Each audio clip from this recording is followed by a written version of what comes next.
You ask Tiger to solve. This deals with linear equations with one unknown. The final result is x equals 4/15. Let's solve it step by step. Isolate the x. Multiply both sides by inverse fraction 4/3. Group like terms. Multiply the coefficients.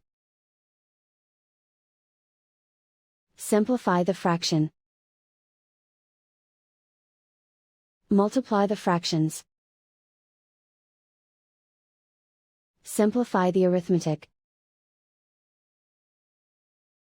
And so the final result is x equals 4/15.